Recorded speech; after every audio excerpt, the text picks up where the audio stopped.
On adapte Persona en jeu de rôle papier, épisode 1. Si on joue quoi? Dans la licence, on joue des lycéens, mais c'est pas obligé de le faire, il y a bien des adultes dans les premiers opus et même pour la suite. Le gameplay est pensé pour être identique au jeu, que ce soit dans les combats ou les relations sociales. C'est très clairement inspiré de Persona 3. Alors, comment on fait pour imiter le jeu? Dans les jeux, on a toujours une sorte de date limite, environ 1 an. Le temps défile jour après jour et tu peux pas le rattraper. Le gameplay est donc basé sur l'utilisation judicieuse du temps, que ce soit pour acheter des médicaments, s'aider en combat, ou alors juste passer du temps avec les gens, parce que les dialogues sont bien écrits et que t'apprécies les personnages. La difficulté, c'est donc pas le système de combat qu'on abordera dans une prochaine vidéo, et que j'ai d'ailleurs tellement simplifié que franchement t'as pas à t'inquiéter de ce point de vue-là, mais de créer des personnages qu'ils apprécieront, et surtout un scénario qui les fera tenir en haleine, c'est le plus important. Mais comment introduire tout ça facilement dans votre univers? Revenons sur nos journées qui passent une à une. Celles-ci sont divisées en 3 parties. Matin, midi et soir. Le maître du jeu décide de l'utilisation de ces 3 étapes. Voici donc un exemple de journée typique. La matinée, c'est heure de cours, et discussion entre les personnages si t'arrives à le mettre à ce moment-là.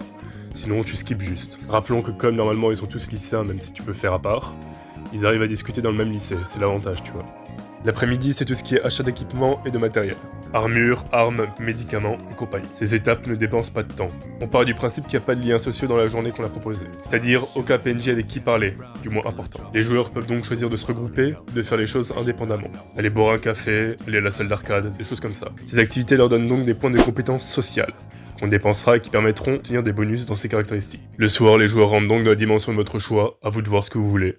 Que ce soit Tartarus, le monde de la télé ou encore le métaverse. Tu peux même en créer, y a pas de souci de ce point de vue là. Les joueurs se battent, le scénario avance, partant du principe qu'ils sortent de la dimension, la journée se finit comme ça, ils s'endorment, ils sont fatigués, et le lendemain, une autre journée commence.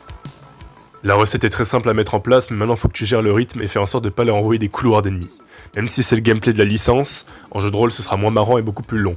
Même si ça a été extrêmement bien adapté par moi évidemment, comprends que l'emphase doit être mise sur le scénario, les rebondissements, quitte à leur donner beaucoup moins de temps qu'une année par exemple. Maintenant, si tu veux faire un contexte plus Heroic Fantasy, prenons comme exemple Métaphore et Fantasio, pense à bien maîtriser le système avant.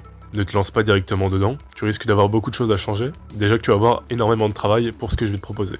Nonobstant, je vais te faciliter la tâche, t'auras pas trop de soucis de ce point de vue là. Du moment que tu continues à suivre les vidéos, ça ira. Maintenant qu'on a défini comment jouer, on va créer nos personnages, et tu vas voir, t'as de quoi faire. Et si tu connais pas bien l'univers, tu vas être émerveillé, crois-moi. Si tu veux voir ça, abonne-toi, et merci encore d'être resté jusqu'à là. Tenir une vidéo de plus d'1 minute, tu fais partie de l'élite, félicitations. La bise.